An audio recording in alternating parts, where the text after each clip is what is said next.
다 같이 일어나셔서 로마서 8장 17절 말씀 같이 읽겠습니다. 오늘은 하나님의 상속자입니다. 로마서 8장 17절. 오케이. 예. 펴셨으면 예. 같이 읽습니다. 자녀이면 상속자고 하나님의 상속자예요. 그리스도와 함께하는 공동 상속자니라. 우리가 그분과 함께 고난 당하면 이것은 우리가 함께 영광도 받으려 함이니라. 여러분은 자녀이면 상속자고 하나님의 상속자예요. 하나님의 상속자예요. 우리가 하나님의 자녀이면 하나님의 아들들이면 하나님의 상속자다 이런 거죠. 오늘 하나님의 상속자 이 제목으로 말씀을 전하겠습니다. 잠깐 기도합니다. 위대하시고 건조하는 감사합니다. 은혜를 베풀어 주십시오. 긍휼을 많이 베풀어 주시고 이 자리 청중들을 기억해 주시고 하나님의 회중들입니다. 하나님의 양떼요 하나님의 백성이고 하나님의 자녀들입니다. 하나님께서 위로부터 지혜와 계시를 쏟아부어 주시고 또 저희 마음속에 은혜와 강구형을 위해서 저희가 필요한 모든 걸 구하게 하시고 저희 귀를 열어서 주님께서 들려주시는 말씀 다 듣도록 인도해 주시고 하나님의 말씀을 믿음과 잘 결합하도록 또 마음에 잘 쌓아둘 수 있으시고 그리스도의 말씀이 저희 마음속에 풍성히 가게 하시면 자유로운 행로를 얻어서 역사할 수 있도록 하시고 저희가 많은 열매를 맺도록 하시고 승리하도록 하시고 저희가 하나님의 자녀로서 또 하나님의 상속자로서 주께서 말씀하신 상속의 유업을 받기 합당한 자들로 서게 하여 주시옵소서. 감사드리며 주의 성기도합니다. 아멘. 앉으시기 바랍니다. 예, 오늘은 상속자에 대해서 말씀을 살펴보겠습니다. 상속유업, 상속재산에 대해서는 누구나 다 알지만 크리스천으로서 우리가 받게 될 상속에 대해서 정확히 아는 적습니다. 노아는 대홍수의 심판 후에 땅을 상속받았습니다. 그는 의의 선포자였습니다. 아브라함 역시 약속의 땅을 상속받았습니다. 그러나 노아와 달리 아브라함이 받은 땅은 그가 살았을 때 단 한 뼘도 갖지 못했습니다. 그래서 약속의 땅이란 말은 뭐냐면 땅을 약속으로 주었다 이 말입니다. 약속으로 땅을 주었지 그 땅을 실제로 주지 않았어요. 아브라함에게 약속의 땅을 주어서 먼 훗날 땅을 주겠다고 약속을 했다 해서 그 약속의 땅입니다. 땅을 주시기로 하나님 약속했다고 해서 그걸 약속의 땅 이렇게 말하면 약속의 땅. 먼 훗날 얻게 될 것인데 아브라함은 자식이 둘이 있었습니다. 큰아들이 이스마엘이고 장자였죠. 둘째가 이삭입니다. 이스마엘이 이집트 여자 하갈에서 난 아들이었는데 사라는 이삭이 태어나자 상속 문제를 제기했습니다. 이 집에 상속 문제가 있다고요. 아들이 둘 있는데 둘 다 사라에서 태어난 게 아니죠. 하나는 하갈에서 태어난 이스마엘이었고 하나는 사라 자기 몸에서 태어난 이삭이었고 이삭인데 상속 문제 딱 발생하죠. 이럴 때는 딱 상속 문제 발생해요. 이스마엘은 이집트 여자 하갈에서 난 자식이기 때문에 사라 입장에서는 이 상속을 나누고 싶지 않는 거예요. 그 남편한테 아브라함한테 말이죠. 그러므로 그녀가 아브라함에게 이르되 이 노예 여자와 그녀의 아들을 내쫓으소서. 이 노예 여자의 아들은 내 아들 곧 이삭과 함께 상속자가 될 수 없나이다. 이스마엘이 아들인 것은 어떻게 해도 변할 수가 없어요. 이스마엘이 어떻게 해도 아브라함의 아들이라는 사실은 바꿀 수가 없습니다. 사라가 아무리 설쳐도. 그러나 아들이라는 사실은 바꿀 수 없을지 몰라도 상속은 안 된다. 이거. 상속자가 되게 해서는 안 된다. 이거. 응? 요즘 같아서 난리. 이런 매정한 여자가 있나, 미친 여자가 있나, 이런 소리 들을 만한 거예요, 이거. 그래서 이 상속 문제가 딱 되니까, 당대 아브라함이 가난한 사람이었으면 별도 아닌데, 당대 아브라함이 거부였습니다. 가나안 땅에서 거부였어요. 아브라함은 자기 땅은 소유하지 못했지만 그곳에서 족장이라 불릴 정도로 재산과 권력이 있었어요. 사병을 한 번에 318명을 동원할 정도면 어느 정도 재력을 갖춘지 알겠죠. 엄청난 거부였다 이거죠. 오늘날로 말하자면 중동의 석유 재벌 이런 거죠. 중동의 아랍의 재벌들 이런 식으로 그 정도의 재산 규모를 가진 천만장자 또는 억만장자였다 이거예요. 창세기 24장 35, 36절에 보면 아브라함의 집사가 하는 말이 있어요. 주께서 나의 주인에게 크게 복을 주었으므로 그가 크게 되었으며 이 말은 재산이 엄청났다 이 말입니다. 크게 되었으며 그분께서 양떼와 소떼와 은과 금과 남종과 여종과 낙타와 나귀들을 그에게 주셨고 나의 주인의 아내 사라가 노전에 나의 주인에게 아들을 낳음에 주인이 자신의 모든 소유를 그에게 주었나이다. 그래서 아브라함이 엄청난 부자인데 은과 금과 남종과 여종과 낙타와 나귀들을 그에게 주셨다잖아요. 그런데 그걸 전부 다 이삭이죠. 이삭의 상속자다 이거. 이렇게 소개를 했습니다. 아브라함이 엄청난 부자였고 그럼 이삭은 자동 부자죠. 왜 다 줬으니까. 상속자니까. 아브라함은 엄청난 부자였는데 이삭이 아버지 아브라함의 단독 상속자가 된 겁니다. 사라는 이스마엘이 자기 아들 이삭과 더불어 상속자가 되는 것을 원치 않았고 상속자가 될 수 없다고 주장했습니다.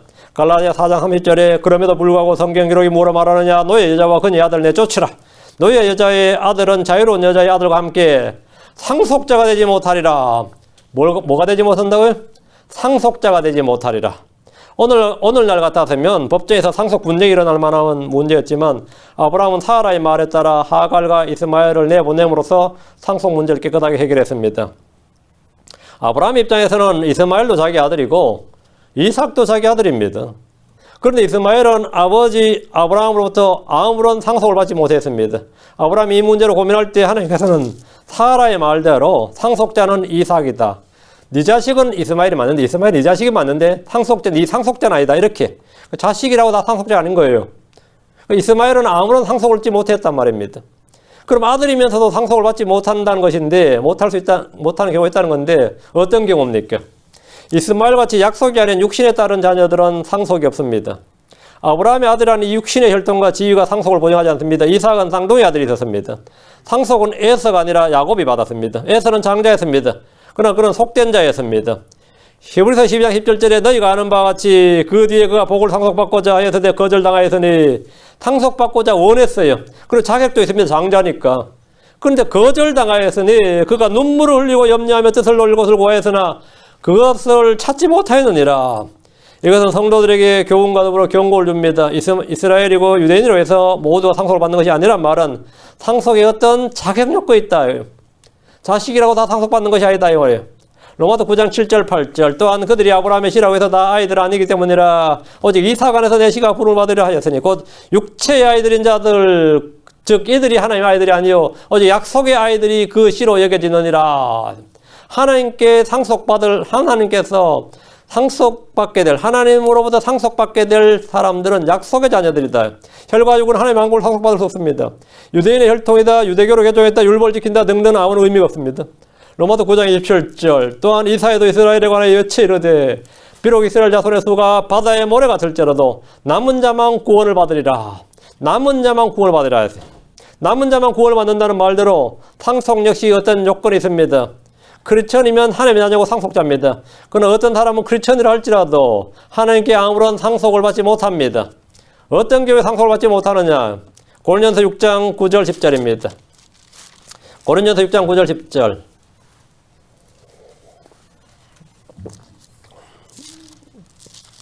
불의한 자가 하나님의 왕국을 상속받지 못할 줄을 너희가 알지 못하느냐? 속지 말라. 음행하는 자나 우상 숭배자나 간음하는 자나 여성화된 남자나 남자와 더불어 자신을 욕되게 하는 남자나 도둑질하는 자나 탐욕을 부린 자나 술 취한 자나 욕하는 자나 착취하는 자들은 하나님의 왕국을 상속받지 못하리라. 저는 동성애자들 위해서 크리스천들을 압니다. 그런 사람들 크리스천 목사도 있습니다. 진짜인지 아닌지 모르겠지만 자기들 입으로 분명히 예수님 주로 그리스도를 믿는다 그래요. 도둑놈들 중에서 있습니다. 감옥에도 크리스천 많습니다. 감옥에도 크리스천 많아요. 음행하는 자 많습니다. 크리스천 중에서 음행하는 자 많습니다. 도둑질하는 자 많죠. 탐욕을 부린 자 엄청 많죠. 술 먹는 크리스천 너무 많습니다. 욕하는 자 나도 가끔 하는데 욕하는 자, 착취하는 자 어떻게 돼? 하나님의 왕국을 상속받지 못하랴. 불의한 자도 구원받을 수 있습니다. 우상 숭배자도 구원받을 수 있습니다. 음행하는 자나 간음한 자도 구원받을 수 있습니다. 그러나 구원받은 자가 우상 숭배를 삼고 간음할 때 그는 하나님의 왕국을 상속받을 수 없습니다. 구원은 복을 두고 믿기만 하면 누구나 받을 수 있지만 상속은 자녀로서 복음에 합당한 삶을 살아야 받을 수 있습니다. 갈라디아서 5장 21절 시기와 살인과 술 취함과 흥청됨과 또 그와 같은 것들이라 내가 또한 전에 너에게 말한 같이 이것들에 대해 미리 너에게 말하노니 그런 것들을 행하는 자들은 결코 하나님의 왕국을 상속받지 못하리라. 그런 것들을 행하는 자들은 결코 하나님의 왕국을 상속받지 못하리라. 크리스천들이 육신을 따라 행할 때 상속받을 것이 전혀 없다는 말입니다. 그가 하나님의 자녀인 것은 맞지만 그 자체로 상속을 받는 것은 아닙니다. 이해를 돕기 위해서 세상에서 상속자에 대한 요건을 잠깐 말씀드리겠습니다. 미국이나 지금 한국이나 대부분의 나라들의 민법에 상속에 관한 규정이 있어요. 상속자에 대한 요건이 있습니다. 그런데 자식이 부모를 죽였을 때 상속받지 못합니다. 자식이 부모를 폭행할 때 상속 자격이 박탈됩니다. 아버지의 아들인 것은 맞지만 아버지의 아들로서 상속을 받지 못한다는 말입니다. 한국의 민법을 보면 고의로 직계 전속이나 피상속인과 그 배우자에게 상해를 가해서 엄마를 치거나 상해를 가했을 때 사망에 이르게 한 사람, 고의로 직계 전속 피상속인 그 배우자 또는 상속의 선순위나 동순위에 있는 사람을 살해하거나 살해하려고 한 사람, 형제나 자매를 죽였을 때 또 그런 의도가 있을 때, 살해하려고 했을 때 그 사람은 상속이 박탈됩니다. 사기 또는 강박으로 비상속에 상속에 관한 유언을 하게 한 사람, 사기 또는 강박으로 비상속에 상속에 관한 유언 또는 유언의 철회를 방해한 사람, 피상속인의 상속에 관한 유언서를 위조, 변조, 파기 또는 은닉한 사람은 상속 자격을 박탈한다. 자식 이런 거 맞는데 자식은 국가에서 자식의 자격을 박탈할 수는 없어요. 그러나 상속 자격은 박탈한다 이거예요. 그래서 아버지의 재산을 노리고 아버지를 죽였다. 아니면 형제가 너무 많아. 한 매라도 좀 적었으면 좋겠다.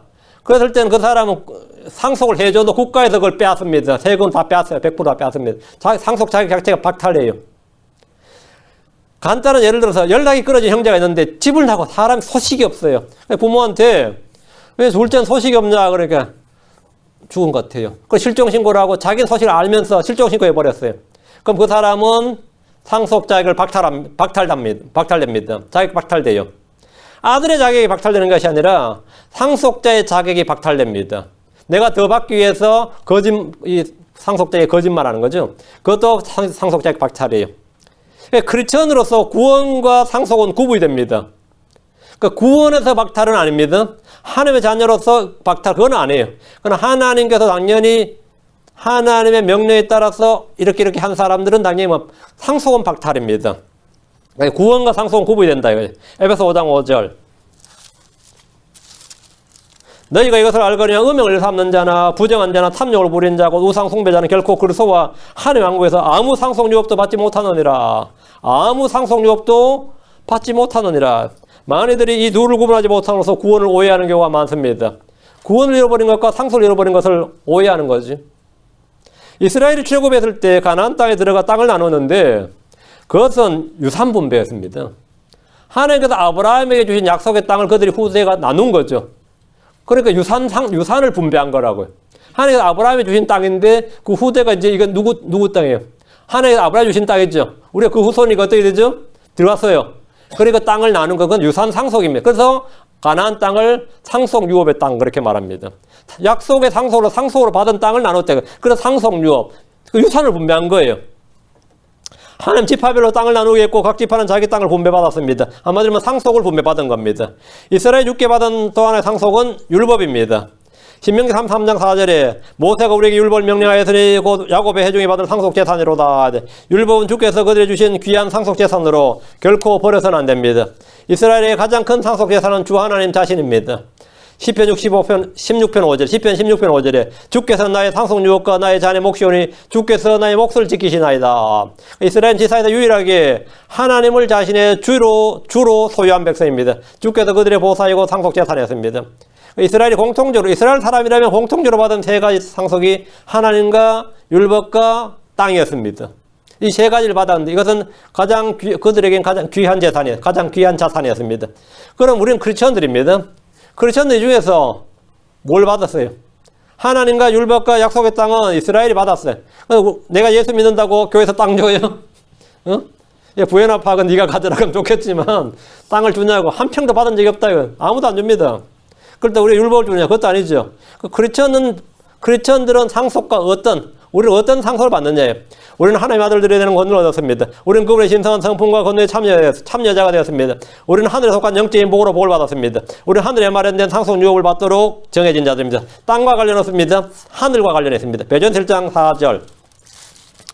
우리는 땅에서 아무것도 받지 못했습니다. 하나님께서 땅에서 크리스천들이 정해준 게 없습니다. 베드로전서 1장 4절. 썩지 않고 더럽지 않으며 사라지지 않냐고 너희를 위해 하늘에 마련된 상속유업을 받게 하셨나니. 여기 언더라인. 하늘에 마련된 상속유업. 우리는 하늘에 마련된 상속유업을 받습니다. 가나안 땅을 받는 게 아니고 미국 땅을 받는 게 아니에요. 하늘에 마련된 상속유업을 받게 하셨나니. 크리스천이 되기만 하면 누구나 자동적으로 얻는 상속유업은 두 가지. 하늘에 마련된 처소와 우리가 있게 될 새 몸입니다. 이건 하늘에 우리가 살게 될 맨션이 있단 말이죠. 그거는 모든 크리스천이 받아요. 그리고 하늘에 우리가 입을 옷이 있습니다. 새 몸, 부활의 몸, 영적인 몸, 스피리추얼 바디 말이에요. 우리가 입게 될 새 몸이 이것도 모든 크리스천이 다 받습니다. 크리스천이기만 하면 이 두 가지는 공통이에요. 하늘의 맨션과 뭐라고요? 하늘에 속한 몸. 예수님께서 공중재림하실 때 이거는 우리가 하늘로 끌려 올라가면서 새 몸을 확 변화되는 거죠. 우리가 옷을 입는 거란 말이죠.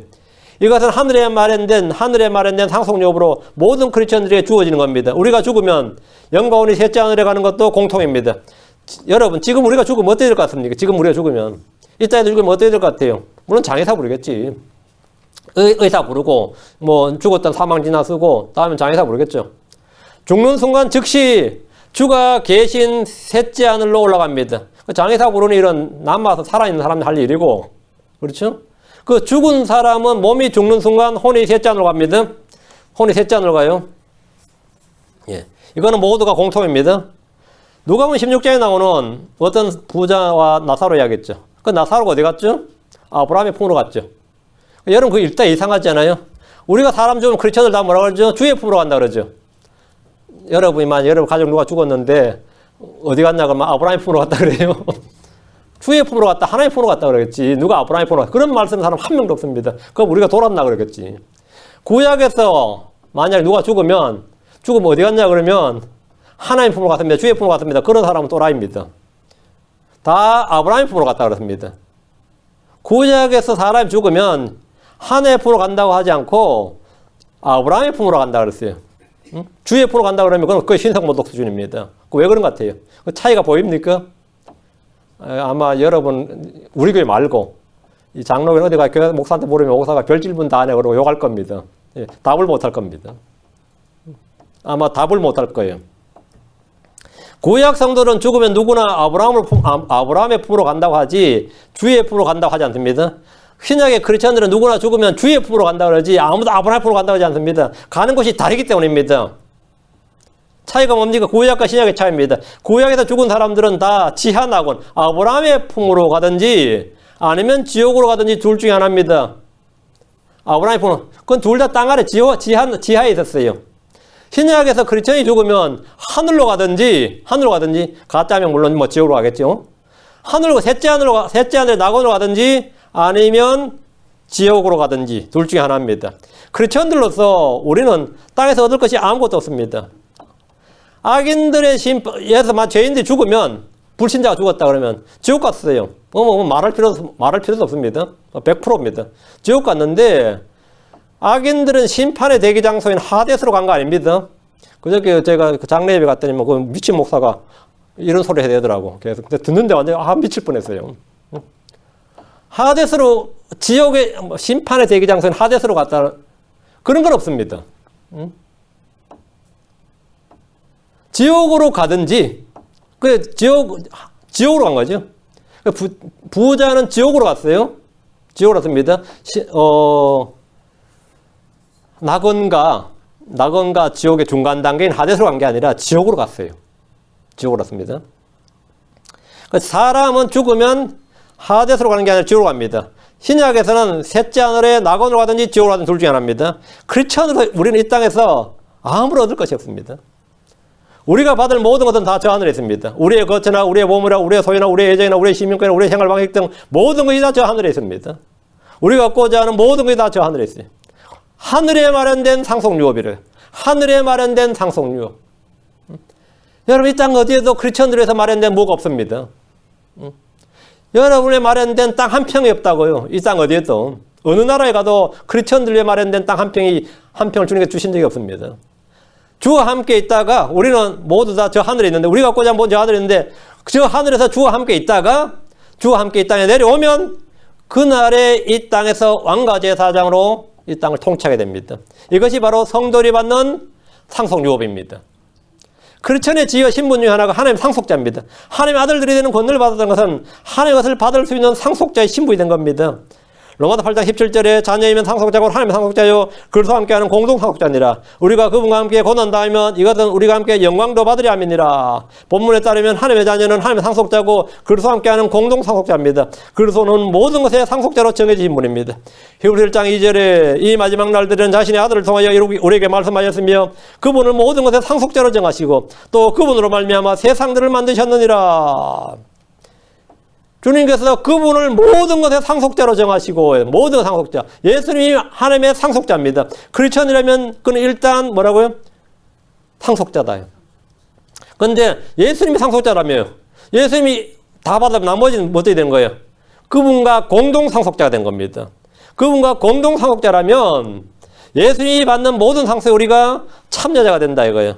갈라디아 3장 9절. 너희가 그리스도께 갈라디아 3장 29절. 너희가 그리스도께 속한 자면 곧 아브라함의 씨요 약속에 따른 상속자 아니라. 너희가 그리스도께 속한 자면 너희가 크리스천이면 말이에요. 아브라함의 씨요 약속에 따른 상속자 아니라. 우리는 약속에 따른 상속자다예요.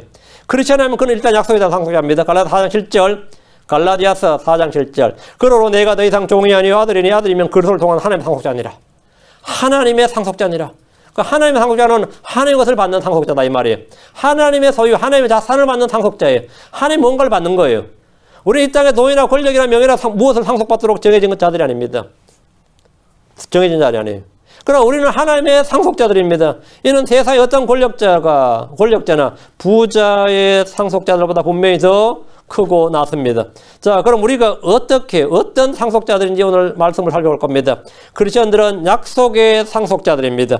약속에 따른 상속자, 약속의 상속자. 약속을 모두 다 물려받았다 이거예요. 히브리 6장 17절. 히브리 6장 17절. 이러므로 하나님께서 약속의 상속자들에게 자신의 계획이 불변함을 더 풍성하게 보여주시려고 그 일을 명세로 확정하셨나니. 여러분, 하나님께서 약속의 상속자들에게 크리스천들을 뭐라고요? 약속의 상속자들. 하나님은 현물이나 현찰을 주시기 전에 먼저 약속을 주었습니다. 아브라함에게 자식을 주시기 전에, 주식 25년 전에 아들을 주시겠다는 약속을 주었어요. 이 땅을 주겠다, 가나안 땅을 주겠다고는 430년 전에, 그 땅을 주시기 430년 전에 그 땅을 주겠다고 약속을 주었습니다. 아브라함 죽을 때까지 자기 부인 사라를 묻을 매장지를 하나 얻는 것 빼고 그건 돈을 주고 산 거예요. 돈을 주고 매장지 산 거 외에는 아무런 땅이 없었습니다. 사도행전 7장 5절에 또 그분께서 그 땅 안에서 그에게 발디딜 만큼의 상속재산도 결코 주지 아니하셨으나, 땅을 안 줘놓고 땅을 주겠다 그러고 약속을 주신 거지. 땅을 주시지 않으셨어요. 땅을 주시겠다는 약속을 주신 거예요. 약속의 땅을 주셨어요. 그럼에도 아직 그가 아이가 없던 때에 그와 그의 뒤를 이을 그의 씨에게 땅을 소유로 주실 것을 약속하셨느니라. 주님이 그에게 주신 것은 땅이 아니라 땅을 주시겠다는 약속입니다. 땅을 주신 것이 아니라 약속의 땅을 주신 거예요. 이삭과 야곱도 마찬가지입니다. 히브리서 11장 9절. 믿음으로 그는 낯선 나라에 머무는 것 같이 약속의 땅에 머물렀고 자기와 함께 동일한 약속의 상속자가 된 이삭과 야곱과 함께 장막들에 가했으니. 여러분, 이삭과 야곱은 뭘 상속받았다는 거예요? 약속의 상속자. 동일한 약속의 상속자. 아브라함이 받은 약속이 있어요. 창세기 12장에 있죠. 아브라함이 받은 약속을 똑같이 그 동일한 약속을 이삭이 상속받고 이삭은 야곱에게 상속했습니다. 야곱은 유다에게 상속했습니다. 여러분, 자기와 함께 동일한 약속의 상속자들 여기 주목하시고, 아브라함이 받은 약속을 상속으로 이삭과 야곱이 받은 겁니다. 약속의 땅이란 아직 실제 소유하지 못한 채 약속으로만 받아서 소유한 땅을 말합니다. 이삭과 야곱은 아버지가 받은 하나님의 약속을 상속으로 받았습니다. 마찬가지로 크리스천들이 받은 것은 약속입니다. 하늘의 거처라든지 하늘에 속한 몸이든지 하늘의 보화 등은 모두 약속입니다. 우리가 왕가의 제사가 될 것이다. 이 약속이에요. 마찬가지로 우리가 받은 모든 것들은 다 우리 눈이 지금 현재 눈에 보이고 현물로 갖고 있는 거 아니란 말입니다. 약속으로 주어진 거죠. 우리는 지금 현재 실제로 소유하고 있는 것, 지금 현재 받은 것보다 약속으로 받은 것이 훨씬 더 많습니다. 그래서 소망 중에 인내로 기다리는 겁니다. 약속의 상속자란 약속의 참여자가 되는 겁니다. 에베소서 3장 6절.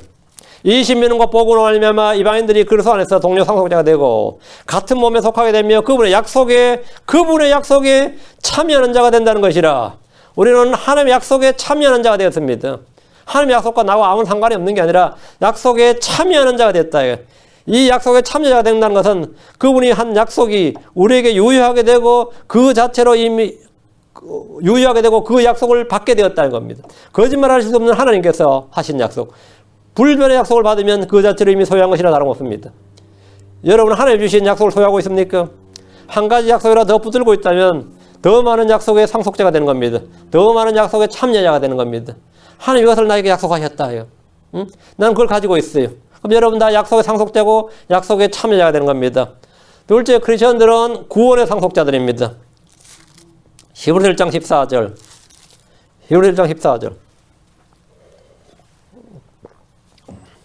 그들은 다 구원의 상속자가 될 자들을 위해 섬기라고 보내어진 섬기는 영들이 아니냐. 여기 언더라인. 구원의 상속자가 될 자들을 위하여. 여기 구원의 상속자. 흔히 구원 은혜의 선물이라고 합니다. 믿음을 통해 은혜로 값이 주어진 것이 구원입니다. 그런데 여기서는 구원의 상속자가 될 미래형으로 되어 있죠. 구원의 상속자가 될 자들. 구원의 상속자가 뭔 말이에요? 구원은 구원받았다. 과거형으로. 아니면 구원받는다. 현재형으로. 또는 구원하시리라. 미래형으로. 이렇게 세 가지 시제를 사용해서 말합니다. 우리가 지옥의 형벌이나 죄의 삭시나 저주나 정죄로부터 우리는 구원받았습니다. 난 구원받았다 이렇게 하면 과거형으로 말합니다. 이것은 믿는 순간 단회적으로 일어난 사건으로 되돌릴 수가 없습니다. 이것은 칭의입니다. justification이에요.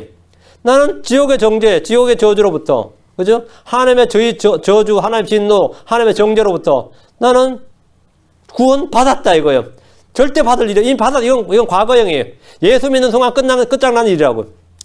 이건 2번, 3번 맞는 거 아닙니다. 난 구원받았다 이거예요. 이건 전부 다 past tense예요. 과거형입니다. 과거 시제예요.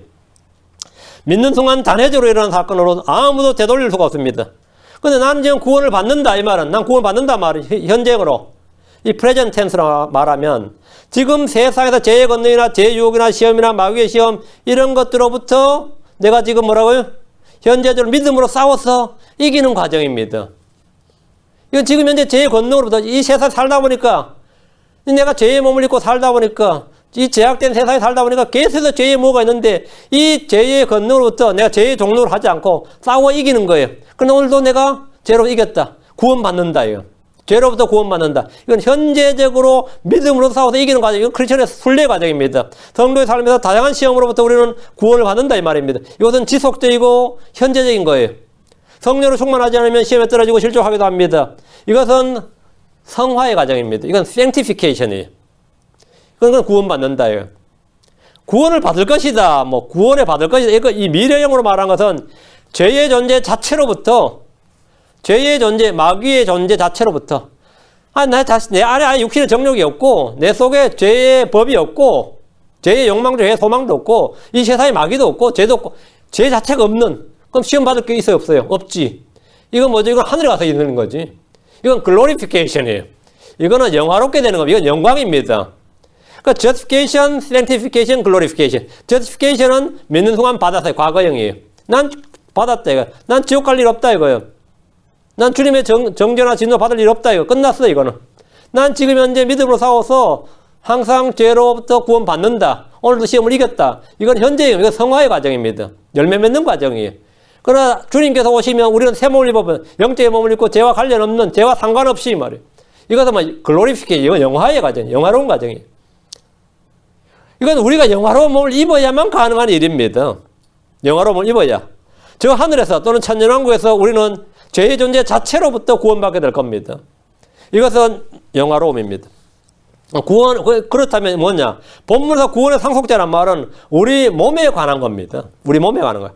혼을 구원받은 성도들은 주께서 오실 때 새 몸을 입게 됩니다. 영적인 몸, 하늘에 속한 몸, 우리 주 예수 그리스도와 같은 몸을 입게 되는데 이것이 바로 몸의 구속입니다. 혼의 구원이 현재적이라면 몸의 구원은 미래적인 겁니다. 구원의 상속자가 될 자들 위하여 이 말은 크리스천들이 입게 될 몸의 변화를 말합니다. 이건 몸의 변화를 말해요. 이 몸은 썩지 않고 쉬하지 않는 몸입니다. 이 몸은 영광스러운 몸입니다. 여러분이 이 소망을 가지고 있다면 복된 일입니다. 고린도후서 5장 1절 3절. 고린도후서 5장 1절 3절. 만일 땅에 있는 우리의 이 장막집이 해체되면 하나님의 건물과 손으로 지은 집이 아니요 하늘들에 있는 영원한 집이 우리에게 있는 줄 우리가 아느니라. 우리가 이 장막에서 신음하며 하늘로부터 오는 우리의 집으로 옷 입기를 간절히 원하노니 우리가 옷 입고 있으면 벌거벗은 죄 드러나지 아니하리라. 여러분, 우리의 이 장막집이 해체되면 우리 몸이 죽어서 썩어서 해체되는 거예요. 하나님의 건물과 손으로 지은 집이 아니요 하늘들에 있는 영원한 집이 우리에게 있는 줄 아노라. 이건 부활의 몸이죠. 우리가 이 장막에서 육신의 몸에서 신음하며 하늘로부터 오는 우리의 집으로 옷 입기를 간절히 원하노니 하늘로부터 오는 우리의 집. 이거는 바로 예수 그리스도와 같은 몸입니다. 영적인 몸이에요. 부활의 몸입니다. 하늘에 속한 몸이에요. 스피리추얼 바디를 입기를 원한단 말이에요. 원한다 말이에요. 이것이 바로 몸의 구원인데 이 몸의 구원을 받을 자들 말이에요. 이 구원의 상속자들 말이에요. 이것을 받을 자들 말이에요. 이걸 받을 자들, 몸의 구원을 받을 자들만은 부활의 몸을 상속으로 받을 사람들. 약속으로 우리가 그렇게 된다 약속을 받았는데 실제 그 일이 일어난 것은 주님이 공중재림하실 때예요. 그런 자들은, 그 혼의 구원을 받은 자들만 몸의 구원을 받는 거예요. 혼의 구원을 받지 않은 자들은 이 몸의 구원을 받지 못합니다. 그건 지옥에 가 있으니까 부활할 일도 없고 주님께서 그 몸을 주실 일이 없어요. 그 혼의 구원을 받아야 무슨 뭘 받는다고요? 예, 몸의 변화, 한마디로 몸의 구원을 받는데, 몸의 구원인데 이걸 다른 말로 구속 또는 변화라 그러면 이걸 리뎀션 또는 변화라 그래요. 변화. 영은 거듭나고 본어게인하고 혼은 세이브, 구원받고 몸은 변화를 받습니다. 변화를 받는다 체인지도 된단 말이에요. 이 vile body, from this vile body to glory body. 영화로운 몸으로 glorious body로 변화된다 이거예요. 그 히브리서 본문에 따르면 천사들은 구원의 상속자가 될 자들, 구원의 상속자가 될 자들, 몸의 변화를 받을 자들, 영화로운 몸을 입을 자들을 위하여 뭐라고요? 섬기라고 보내진 영들이다. 이러세요. 그러니까 사람은 천사를 숭배해서는 안 됩니다. 천사가 구원받은 사람을 뭐라고요? 섬겨야 됩니다. 자신이 섬김 받아야 되는데 섬기면 안 되죠. 사람이 천사를 숭배하는 것은 우상 숭배가 금지되어 있습니다. 반대로 천사가 성도를 섬기는 것이 하나님의 명령입니다. 우리는 구원의 상속자다. 다음 셋째, 크리스천들은 의의 상속자입니다. 히브리서 11장 7절. 내가 뭐 부모가 물려준 거 없다고 해서 뭐 여러분 기죽을 거 없어요. 우리가 하나님의 상속자다 이거예요. 내가 하나님의 상속자고 그리스도와 함께 공동 상속자다. 내가 상속자다. 이걸 딱 알아두시면 돼요. 우리는 크리스천들은 의의 상속자다. 히브리서 11장 1절. 근데 한국 사람들 참 특이해서 부모가 어떤 어를 만났는데 자식이 지금 잘 못 살고 있는데 계속 입에 나오는 말이 뭐냐면 하도 물려받은 게 없었어. 물려준 게 없었어. 엄청나게 미안해하고 그러더라고요. 죄스라고 미안해. 미안할 거 하나도 없는데 그럼 나 같은 사람은 그게 뭐 미안해요. 그 사람 살다 좀 끝이지. 근데 하여튼 그 부모 마음이라는 게 그런 것 같아요. 자식이 해도 다른 집처럼 왕창 물려줬으면 그런 마음이 있나 봐요. 자, 빌 게이츠 같은 사람은 뭐 자기 자식들한테 10,000불씩만 물려주겠다 그러세요. 자기 애가 둘이던가? 둘인데 각자 10,000불씩만 물려주겠다. 그 양반은 뭐 재산이 몇백억 불이죠. 나머지는 다 그냥 자기 빌 게이츠 재단에다가 다 넣고 1인당 1,000,000불씩 물려주겠다는데 뭐 실제로 그렇게 할지는 모르겠네요. 재단은 물려주겠지 뭐, 그죠? 재단은 물려주겠지. 자, 히브리서 11장 7절. 하나님은 뭘 물려주는 건가요? 예, 히브리서 11장 7절. 믿음으로 노아는 아직 보지 못한 일들에 대해 하나님으로부터 경고를 받고 두려움으로 움직여 방주를 예비함으로 자기 집을 구원하였으니 그것으로 말미암아 그는 세상을 정죄하고 믿음으로 말미암는 의의 상속자가 되었느니라. 믿음으로 말미암는 의의 상속자가 되었느니라. 의의 상속자 했죠. 노아는 믿음으로 말미암은 의의 상속자가 되었습니다. 의의 상속자란 말은 첫째, 하나님의 의신 예수 그리스도를 예표합니다. 세상을 버렸지만 세상을 다시 얻는 노아와 같이 우리 주님은 세상을 정죄하고 버렸지만 세상 모든 왕국을 다시 받을 겁니다. 주님은 모든 것의 상속자이십니다. 아까 말했지만 히브리서 1장 2절 나왔죠. 이 마지막 날들은 자신의 아들을 통해 우리에게 말씀하셨으며 이 아들을 예수님을 말해 모든 것의 상속자로 정하시고 또 그분을 말미암아 세상을 만드셨느니라. 예수님이 모든 것의 상속자다요. 노아가 의의 상속자였듯이 우리 주님은 의의 상속자입니다. 하나님은 이 땅의 모든 것을 우리 주 예수 그리스도에게 상속으로 주십니다. 주님은 만왕의 왕이시고 만주의 주로서 눈에 보이는 것과 보이지 않는 모든 것들의 주인이시고 다스리는 지배자이십니다. 의의 상속자란 믿음으로 하나님의 의를 전가받은 믿음으로 하나님의 의를 전가받은 성도들을 말합니다. 노아가 주의 눈에 은혜를 입고 믿음으로 의롭게 되었듯이 예수 그리스도를 통해 의롭게 된 이들은 다 의의 상속자들이 됩니다. 누가 상속자냐? 우리는 모두 믿음으로 의롭게 된 의의 상속자입니다. 하나님 예수 그리스도를 만물의 상속자요 세상의 상속자로 삼으시고 우리 역시 그리스도로 말미암는 하나님의 상속자로 삼으셨습니다. 상속자는 혈연관계이거나 특수관계로 맺어져야 됩니다. 현대에 들어 상속은 재산에 한해서만 이루어집니다. 그나마 상속을 불로소득이라 규정해서 50% 가까운 무거운 세금을 부과해버립니다. 상속을 부의 세습이라고 부정적으로 보는 이들도 있습니다. 그러나 본래 상속이란 재산뿐만 아니라 신분과 건세와 영광과 지위 등 모든 걸 다 물려받는 겁니다. 왕정국가에서 아버지가 왕이면 세금도 없이 왕족으로서 신분과 권위와 재산과 역량을 다 누린 것과 같은 이치입니다. 우리는 크리스천으로서 그리스도와 함께 모든 것에 참여하게 될 겁니다. 넷째, 생명의 상속자입니다. 베드로 3장 7절. 베드로전서 3장 7절. 남편들아 이와 같이 너희도 지식에 따라 그들과 동거하고 아내를 더 약한 것이요 또 생명의 은혜를 함께 상속받을 자로 여기고 존중하라. 여기 언더라인. 생명의 은혜를 함께 상속받을 자로 여기고 존중하라. 크리스천 남편은 자기 아내를 생명의 은혜를 함께 상속받을 자로 여기고 존중해야 됩니다. 그래야 너희 기도가 방해를 받지 아니하리라. 크리스천 남편들이 아내를 어떻게 대해야 하는가를 보여주는 말씀입니다. 크리스천들은 주 안에서 남자나 여자의 구별이 없습니다. 갈라디아 3장 28절에 거기에는 유대인이나 그리스인이 없고 매인자나 자유로운 자가 없으며 남자나 여자가 없나니 너희는 다 그리스도 안에서 다 그리스도 예수님 안에서 하나이니라. 거기에는 뭐 그것도 성별의 구분이 없다 이거예요. 인종의 구별이 없고 민족의 구별이 없다 이거예요. 차별이 없다 이거예요. 그렇다면 그리스도 안에서 남편들은 자기 아내를 자기 몸처럼 사랑하고 아껴야 됩니다. 그렇지 않은 남편들은 자기 아내를 지식에 따라 동거해야 됩니다. 남편이 구원의 지식, 주를 아는 지식, 거룩한 것들을 아는 지식, 진리의 지식이 없으면 아내와 지식에 따라 동거하기가 어려울 겁니다. 지식에 따라 동거하기가 어려울 겁니다. 왜? 내가 모르는데. 그 남편들한테 뭐라고요? 지식에 따라 동거하라 그랬어요. 너희도 지식에 따라 그들과 동거하고, 이게 첫 번째입니다. 지식에 따라 동거하고. 많은 크리스천 부부들이 이혼을 해요. 크리스천들인데. 크리스천들이 이혼 굉장히 많이 합니다. 그럼 왜 그래요? 하냐면 성격 차이래. 취미가 너무 다르고 취향의 차이가 있다요. 그래서 고민하고 갈등합니다. 차이가 나는 거는 당연한 거죠. 이상한 것이 아니라 당연한 겁니다. 그 부부가 성격이 차이가 나야지 차이가 안 나면 그게 이상한 거지. 차이가 나는 것이 당연한 것이지. 근데 당연한 일에 갈등을 겪는단 말이에요. 당연한 일에. 근데 그것도 둘 다 크리스천인데, 왜 둘 다 크리스천인데 이 갈등을 하냐면 부부가 지식에 따라 동거하지 않기 때문입니다. 그 집에서 성경으로 대화를 나눌 일이 없다면 그 크리스천 부부는 문제가 많은 거예요. 그 자식 문제나 재산 문제나 집을 어떻게 할 거냐, 노후 문제나 뭐 별의별 걸 다 막 이야기되면 뭐 의견 차이도 있고 뭐 하는데, 뭐 모든 게 뭐 다 취미도 똑같아요. 뭐 아침에 같이 모닝커피 마시기 시작해서부터 저녁에 잠들까지 우리 둘은 착착 맞아요 하는데, 같이 예수님이나 같이 성경이나 같이 어떤 성경에 대해서 이야기할 일이 하나도 없어. 그건 뭐 분위기 깨게 그런 이야기를 왜 하냐고. 분위기가 깨지게. 그런 이야기하면 괜히 싸해지잖아. 요즘 메이저리그 하니 같이 이야기하고 그런 것도 이야기하고, 그죠? 아니면 올림픽 하면 올림픽 이야기도 하고, 뭐 별의별 거 다 이야기할 수 있는데, 남의 집 이야기도 하고 다 이야기할 수 있는데 성경 이야기를 어떻게, 부부가 무슨 성경 이야기를 하냐. 교회 오면 교인들끼리 교회까지 와서 성경 이야기 하냐 그래. 교회까지 와서 이거 아주 웃기는, 뭐 교회까지 와서 뭐 그런 이야기를 하면 집에 가면 해요? 교회 와서 성경 이야기 안 하는 사람이 그럼 집에 가서 하냐고. 당연하죠. 그럼 직장 가서 하겠어요? 당연하지.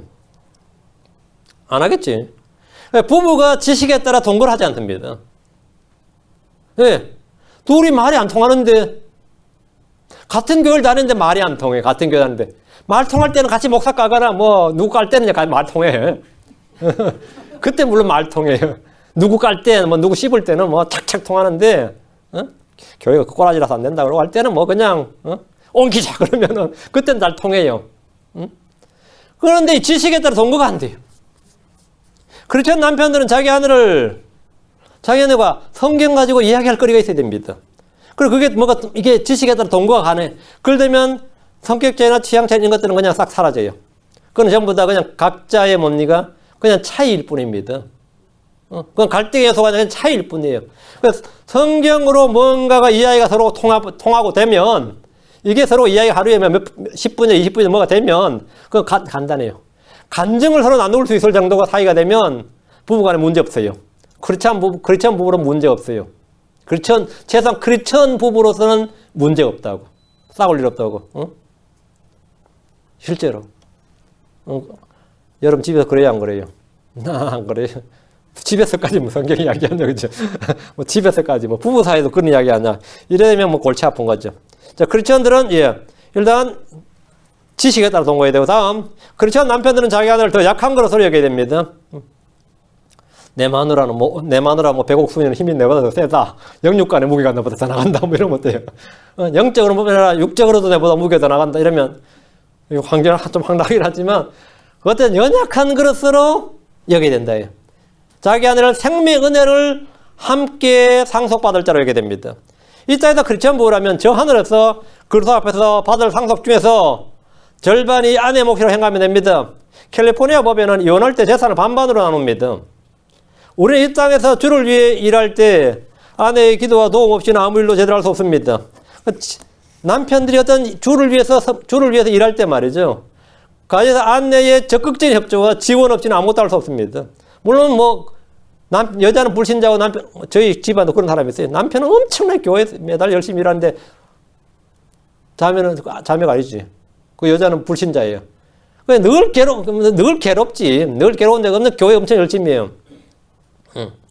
근데 어떻게 잘 사냐 그러면 워낙 논팽이였거든요. 예수 믿기 전에.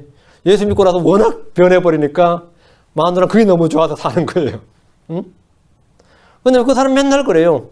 자기 부인하고 지금 전도를 못해가지고 하면서 맨날 그 문제 이야기를 해요. 근데 일반적으로 남자가 주의 일을 열심히 하겠다, 주를 위해 섬기겠다 그러면 아내의 기도와 적극적인 후원과 도움 없이는 아무 일도 제대로 할 수 없습니다. 한국교회에서 흔히 하는 말 중에, 이건 불신자들도 아는 말이에요. 목회할 때 목회 절반은 사모의 몫이다 그래요.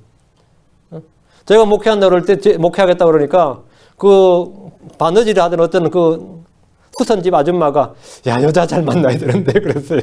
첫 마디가 바느질 하던 아줌마 하는 말이 야 목회 절반은 그 사모의 몫이고 여자 몫인데 그래요. 응? 목회 절반. 한국 하면 다 합니다. 모든 크리스천 가정이 주를 섬기는데 아내 역할은 결코 적지 않습니다. 하나님은 이 아내 역할을 결코 과소평가하거나 무시하지 않습니다. 남편을 돕는 배필로 만드셨기 때문에 생명의 은혜를 함께 상속받게 하십니다. 생명의 은혜를 뭐라고요? 함께 상속받게 하신대. 근데 지금 요즘 보면 남자는 받을 상속도 없고 여자들이 대부분 설치니까 여자들 역적극적이니까 황난 거죠. 그 남편들이 좀 정신 좀 차려야 돼. 함께 상속받을 함께. 자기가 받을 거 반 떼줘버리고 나면 어떻게 돼 하늘에서. 안 그래도 받을 게 별로 없는데. 함께 상속받고 다음 반 떼줘버리면 완전히 가난뱅이 되겠네요. 다섯째, 크리스천들은 세상의 상속자입니다. 로마 4장 13절. 그가 세상의 상속자가 되리라고 하신 그 약속은 아브라함에게나 그의 씨에게나 율법을 통해 주어지지 않냐고 믿음의 의를 통해 주어졌느니라. 그가 세상의 상속자가 되리라고 하신 그 약속은 아브라함에게나 그의 씨에게나. 그의 씨는 예수님입니다. 아브라함에게나 그의 씨에게나. 아브라함에 주어진 약속, 세상의 상속자. 아니면 예수님에 주어진 세상의 상속자. 믿음의 의를 통해 주어졌느니라 했죠. 지금 있는 세상에서 우리는 아무것도 얻지 못합니다. 그런데 우리에게 이 세상에 대해 주어진 약속이 있습니다. 왕과 제사에 대해서 천년 동안 주와 함께 다스린다는 겁니다. 계시록 1장 6절에 하나님 곧 자신의 아버지를 위해 우리를 왕과 제사장으로 삼으신 분께, 즉 그분께 영광과 통치가 영원 목소리를 기를 원하노라. 아멘. 우리를 왕과 제사장으로 삼으신 분께, 우리를 왕과 제사장은 하늘에서 다스리는 게 아닙니다. 땅에서예요. 예수 우리를 왕과 제사장으로 삼으셨는데 천년왕국에서 우리는 실제로 이 땅에서 다스려야 됩니다. 계시록 5장 10절. 또 우리 하나님을 위해 우리를 왕과 제사장으로 삼으셨으니 우리가 땅에서 어디서요? 땅에서 통찰이다. 땅에서 통찰이다. 우리가 이게 땅에 대해 받은 약속이, 이건 약속의 상속이에요. 이 세상에 대해 받은 게 뭐냐면 우리가 땅에서 통찰이다 이겁니다. 세상의 상속자들이란 말은 세상을 다스리는 통치하는 권세를 말합니다. 처음에 아담이 땅의 통치권을 받았습니다. 잃어버렸죠. 다음으로 노아가 땅의 통치권을 받았습니다. 잃어버렸어요. 그리고 아브라함과 그의 아들들이 땅의 통치권을 받았습니다. 다음으로 우리 주 예수 그리스도께서 하늘과 땅의 모든 것을 받으셨습니다. 그리고 크리스천들에게 이 권능이 주어졌습니다. 하늘의 왕국에서 이 땅을 통치하는 권능을 부여받은 것은 우리가 하나님의 상속자고 세상의 상속자이기 때문입니다. 하나님은 예수 그리스도를 모든 것에서 상속자로 정하셨습니다. 모든 것에. 그리고 주 예수를 믿는 자들에게 이 땅을 상속으로, 이 세상의 상속자가 되게 하셨습니다. 이 세상의 상속자가 되게 하셨다. 여섯째입니다. 왕국의 상속자입니다. 야고보서 2장 5절.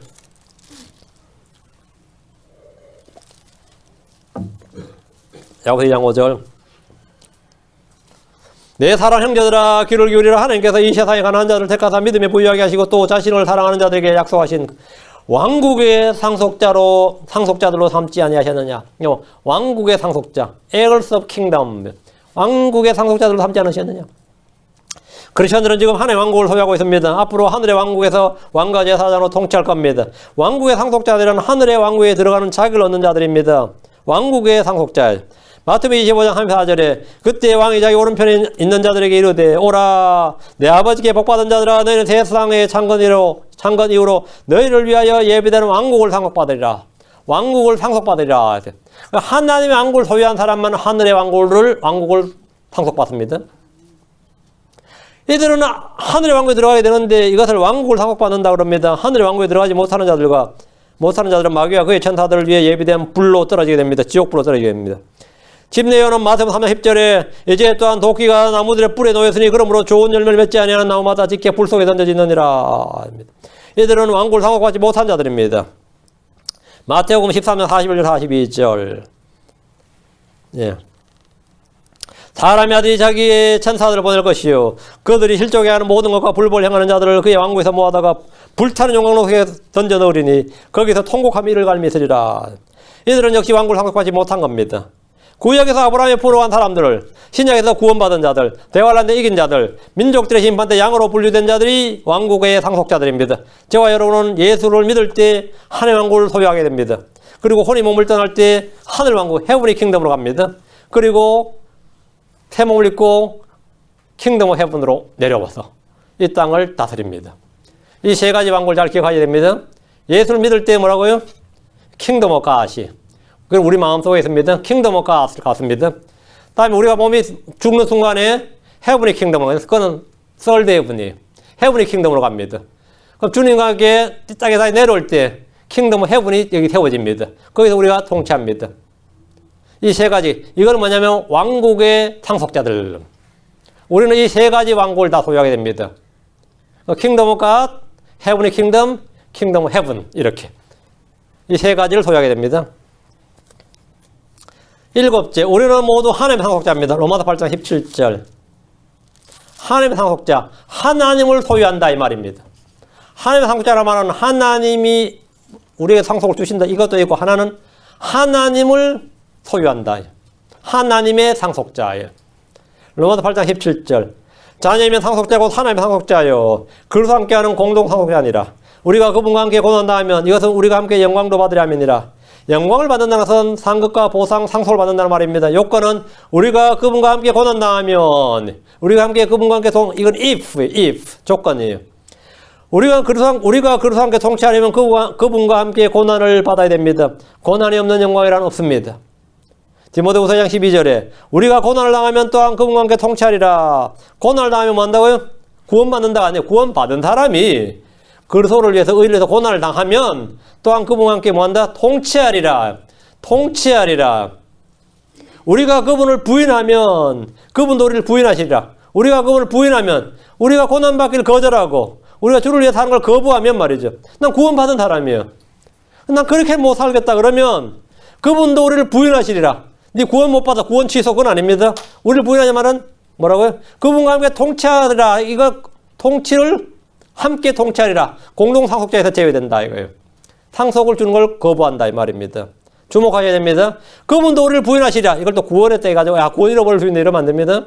이건 상속입니다. 그분도 우리를 부인하시라 할 때 이 말은 구원이나 영생을 부인한다는 말이 아닙니다. 그 말씀은 주께서 우리에게 영광을 주심, 상속을 주심을 부인한다는 말입니다. 이건 왜? 조건이기 때문에. 함께 고난 당하면, 이렇게 조건이기 때문에. 우리가 고난을 당하면 그분과 함께 통치하리. 이건 조건이다. 그러니까 내가 고난 안 당하면 당연히 통치 안 하는 거예요. 통치 못 하는 거죠. 그건 부인한단 말이죠. 그 육신을 따라 살 때 상속이 없습니다. 세상을 따라 살 때 상속이 없습니다. 죄의 종로를 하며 살고 마귀의 뜻대로 마귀의 올무에 잡힌 삶을 살 때 그는 아무 상속도 없습니다. 그리고 함께 고난받는 것을 거부할 때 주님은 그걸 부인하십니다. 상속은 이기는 자에게 주어지는 겁니다. 계시록 21장 7절에 이기는 자는 모든 걸 상속받으리니 나는 그의 하나님 되고 그는 나의 아들이 되리라. 이기는 자는 모든 것을 상속받으리니. 우리는 그리스도 안에서 승리자입니다. 이기는 자입니다. 정복자들보다 더 나은 자들입니다. 우리는 그리스도를 섬기는 자들입니다. 그렇다면 상속을 받게 될 겁니다. 상속 보상, 유업의 보상을 받게 될 겁니다. 골로새서 3장 24절 너희가 상속욕의 보상을 주에게서 받을 줄 아나니 너희는 주 그리스도를 섬기느니라. 주 그리스도를 섬기느니라. 이것은 뭐 상속욕의 보상은 섬김에 따른 것입니다. 행위에 따른 것이다 말입니다. 고난을 받으면 받는 거예요. 그 상속욕의 보상은 주를 섬기는 자, 주를 위해 일한 자, 주의 이름으로 고난을 받고 의로 인해 핏발받는 자, 이기는 자들에게 주어집니다. 이것은 은혜의 선물이 아니라 행위에 난 겁니다. 섬김에 따른 거예요. 계시록 20장 12절 보라 내가 속히 오리니 내가 줄 보상이 내게 있어 각 사람에게 그의 행위에 따라 주리라. 행위에 따라 주리라. 믿음에 따라 아닙니다. 은혜에 따라 아니 행위에 따라 주는 겁니다. 우리가 이 땅에서 주를 위해 일하고 수고하는 이유입니다. 그거 아니면 구원받았는데 말라고 이 좋은 날에 교회를 나오겠어요. 낚시를 가든지 골프를 치든지 여행을 가지. 이 시간에 왜 여기 와서 이러고 있겠어요. 뭐 하려고. 이미 우리는 상속자라는 힘을 가졌습니다. 그런 충분한 보상과 상속욕을 받도록 해야 됩니다. 저 하늘에서 받는 상급과 보상과 유업의 상속은 이 땅에서 우리가 무엇을 어떻게 했는가에 달려 있습니다. 지금부터 하늘에 보물을 쌓도록 하십시오. 자기를 위해서가 아니라 주를 위해서, 형제들을 위해서 사는 성도들이 되길 바랍니다.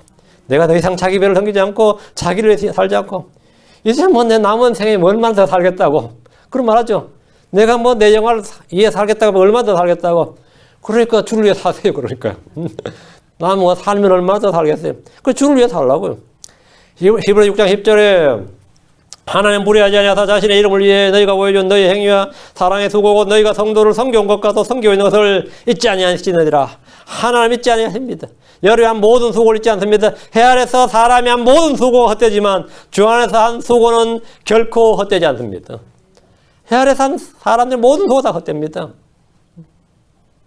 전에 이 판사를 하던 사람이 있었어요. 판사했다가 자기가 사형 언도를 내려가서 그 사람 사형이 집행이 됐는데 사형 집행하고 나서 진짜 범인이 잡혀버렸어요. 그 이 판사가 완전히 난리가, 이 사람은 그 좀 예민한 사람이었던 것 같아요. 센서티브했던지 이 죄책감이 너무 드는 거예요. 자기가 사형 언도를 했는데 집행하고 나서 진짜 범인이 잡혔으니까 황당하죠. 그 너무 고민이 들어서 막 그냥 뭐 이 휴가 내놓고 사직서에 휴가 내놓고 진짜 막 탄으로 들러 막 떠돌아다녔습니다.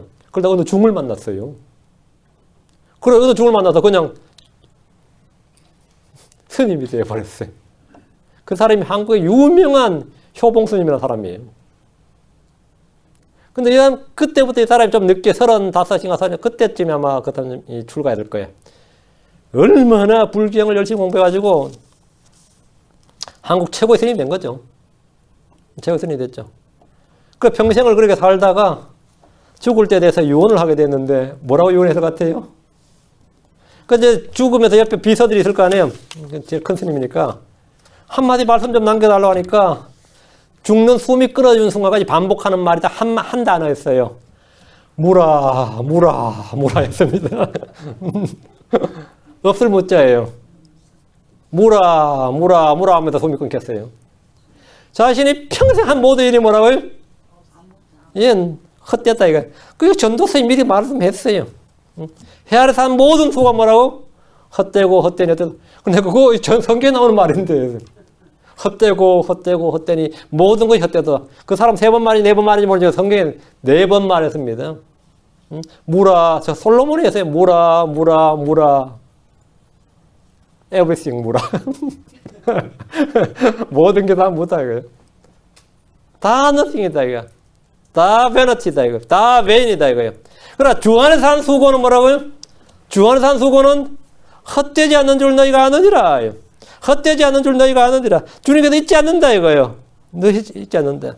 고린도서 15장 58절에 그러므로 내 사랑하는 형제들아 너희는 굳게 서서 흔들리지 말고 항상 주의 일을 넘치게 하라. 너희 수고가 주 안에서 헛되지 않는 줄을 너희가 아느니라. 그래서 크리스천들은 절대 죽을 때 무라 그런 소리 안 합니다. 그런 소리 할 일이 없습니다. 내가 주 안에서 하는 어떤 것도 헛되지 않습니다. 주 안에서 수고한 모든 게 헛되지 않아요. 모든 게 은혜고 모든 게 감사하고 모든 게 찬양입니다. 헛되지 않습니다. 내 인생 헛되지 않습니다. 예. 그리스도 안에서 내가 살았기 때문입니다. 우리는 하나님의 상속자고 나는 받을 상속이 있습니다. 나는 상속자니까 받을 상속이 있다 이거예요. 여러분이 뭐 직계, 비속, 존속을 살해한다든지 기만한다든지 해서 상속자로서 그 자격을 박탈당할 일이 없도록, 크리스천으로서 한마디로 상속자로서 자격을 박탈당하지 않도록 여러분 하나님의 상속자요 그리스도와 함께한 공동 상속자로서 오늘 저희가 정한 우리는 상속자다. 상속받는 더 많은 유업의 상속을 받는 성도이 되길 바랍니다. 기도하겠습니다. 위대하시고 거룩하신 주 하나님 감사합니다. 하나님께서 이 시간 주신 말씀을 선포했습니다. 먼저 받은 것을 전했습니다. 듣는 모든 혼들이 다 같이 동일한 믿음과 동일한 영으로 말씀을 받게 하시고 또 기쁨으로 받게 하시고 은혜로 말씀을 받게 하시고 또 즐거운 마음으로 이 말씀을 마음에 잘 간직하게 하시며 또 아버지 저희가 이 땅에서 수고하는 어떤 수고도 헛되지 않는 줄을 알고 더욱더 주를 위해 힘쓰고 수고할수록 인도하여 주시옵소서. 사랑 아버지 하나님 힘을 다해 주십시오. 지친 혼들에게도 힘을 주시고 위로를 주십시오. 슬픈 마음이 있는 혼들에게 주의 영을 강건하게 하시고 하나님 마음의 기쁨을 허락하여 주십시오. 몸의 병약한 혼들을 기억하여 주시고 하나님 건강함을 허락하여 주시고 건강함을 주시옵시고 특별히 혼이 강건하고 영이 더욱더 강건해지도록 인도하여 주십시오. 아버지 하나님 낙담하고 지친 혼들이 있습니다. 주님께서 새로움을 부여해 주시옵소서. 아버지 하나님 영의 새로움을 또 마음의 상쾌함을 주실 간구합니다. 전능하신 주님 성령을 통해서 주의 말씀이 정말 아침에 이슬처럼 또 내리는 빛처럼 그렇게 각 사람의 마음속에 임하게 해주시고 뿌려진 말씀들이 다 우미 돋고 싹이 나서 자라나고 많은 열매를 맺게 인도하여 주십시오. 감사드리며 주의 성기도합니다. 아멘. 아멘.